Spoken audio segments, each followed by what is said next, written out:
rolling with the punches after a reckless roadside incident. This morning, the victim speaks out about the encounter that nearly took her life.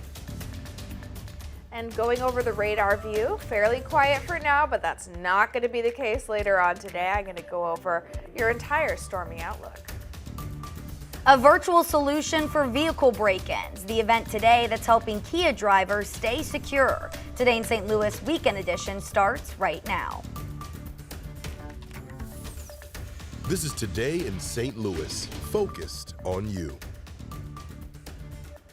Oh, wake up, St. Louis. Right now, you are getting a live look from the top of our building. The top of our building. This is not the typical shot that we get It's of the not arch. the typical shot. So They're I making love sure this. you're awake this morning, Trav. They're making sure I'm awake. I made it. Thanks to you. I appreciate it. All right, good morning. It is Saturday, April 27th. I'm Travis Cummings. And I'm Mercedes McKay. Thanks so much for waking up with us on this Saturday. And we have a ton happening today. We The do. marathon's happening Yeah, downtown. right in front of our building. Right in front of our building. So naturally, we have weather meteorologist. Have I ever said that? You are a weather meteorologist. First. But Well, fun First. fact, all meteorologists are weather weather meteorologists. meteorologist. I just said that and I thought, that's redundant. This is the type of morning we're having. This is the type of morning. But Yes. Tracy, you were talking about storms, coming in later. What about for the marathon today? Is that going to be good? I think it'll be just Okay. fine for Good, that. It does good. feel a little bit sticky outside. I think last Yeah. weekend might have been nicer marathon weather, but we're certainly going to have that forecast throughout the day. Now, our radar view is showing just a few little storms that are over the Effingham area, making their way out of our coverage area. We are looking pretty good though right now. We had quite a bit of activity overnight.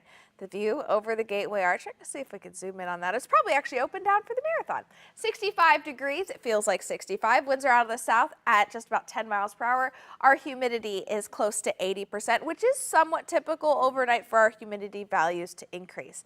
Throughout the rest of our day today in St. Louis, we start off dry, great news for the marathon, and then after that we do have some scattered showers and storms that will roll in for the afternoon and evening.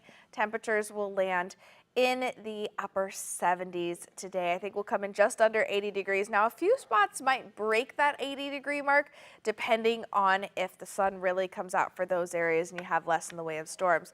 Overnight tonight, a few more storms. 68 degrees is what we're going to drop down to. It's going to be very blustery both today and tonight and tomorrow. Gusts up to 30 miles today, 25 miles an hour overnight, and about 25 miles again tomorrow. Now, it was quite the day yesterday in Nebraska and Iowa. Look at these storms that were captured. They almost look movie-like, right? It is incredible. For us here in Missouri, Missouri and Illinois, we'd probably never see anything quite like this. Most of our storms come in very rain-wrapped. You can see these tornadoes this looks fake. Yeah. It Wizard of looks Oz. fake. It really does look Wizard of Oz. This one's incredible, and especially because the car is just continuing to drive towards it. So we'll get tornado surveys from this later on today to determine the strength of these storms, but easily an EF3 to an EF4, possibly an EF5. We'll see what the surveys come up with. Wow, Tracy, thank you for that first look. Well, this morning, a woman who was dragged underneath a car for several blocks in the Grove neighborhood is sharing her story. 23-year-old Ellie Bentley broke both her legs and mangled an arm in the incident that happened back in February. She sat down with 5 on Your Side's Amy Kroll to talk about the night that changed her life and where she's going now. On February 25th, the shooting near Manchester Road wouldn't just change the lives of those involved, but of someone hiding from the shots. One of the bullets went past me, so I obviously ran. Ellie Bentley ducking for cover between 2 cars. The driver never asked me to move out the way. He never ushered to the side or anything. He looks at me and then just completely puts his foot to the gas. Police say that driver was Deontay Taylor. So I'm sandwiched between the floor and the bottom of the car. My hope was initially, if I curled tight into a ball as flat as I could, that perhaps I would fall under the car, and I hoped and I prayed, and unfortunately that didn't happen. After several blocks, Ellie was ejected from the car in front of Platypus Bar. I'm very lucky about that, and they call 911, and I'm very aware that I'm bleeding out. I can feel it, and I encouraged them to lie on me and wait for the ambulances. Once she was in the hospital is when one of her friends, Lauren Coleman, heard what happened. So I was just so upset, and sorry, it makes me a little bit emotional to talk about, but yeah, I was just so worried for her. But after, sorry, just a lot.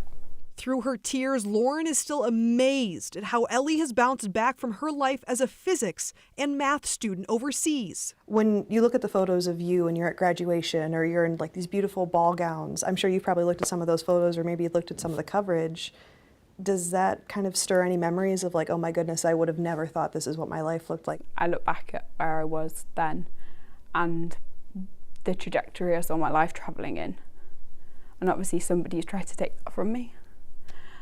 Although they weren't successful. And I guarantee that I'm going to still achieve those same goals and possibly do better. I'm going to be more motivated. Lauren and Ellie planning to stay in St. Louis and move in together despite the accident. I've been amazed by the warmth and just the sense of community that I've felt here, and I love St. Louis for that. I love the arts, I love the culture, I love the people. Ellie now facing more than $1 million in medical bills, her attorney Ben Tobin says, limited to the money he's able to get back for her with the value of Taylor's car insurance. That's not even going to be put a dent in, what her damages actually are in this case, and no amount of money is ever going to make her whole.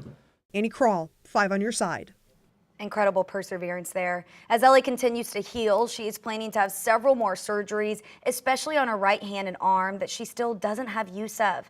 If you'd like to help contribute to Ellie's medical expenses, there's a link to a GoFundMe page on our website at ksdk.com. Well, in other news, the first week of the Thomas Kenworthy trials wrapped up after testimony from a forensic psychologist. Dr. Patricia Zapp detailed Kenworthy's childhood abuse at the hands of his parents. She says it led to the mental illness that meets the criteria to find Kenworthy not guilty by reason of mental defect. Kenworthy is accused of killing St. Louis police officer Tamaris Bohannon and wounding another officer back in 2020. The trial is expected to last until May 3rd, but is running a bit ahead of schedule.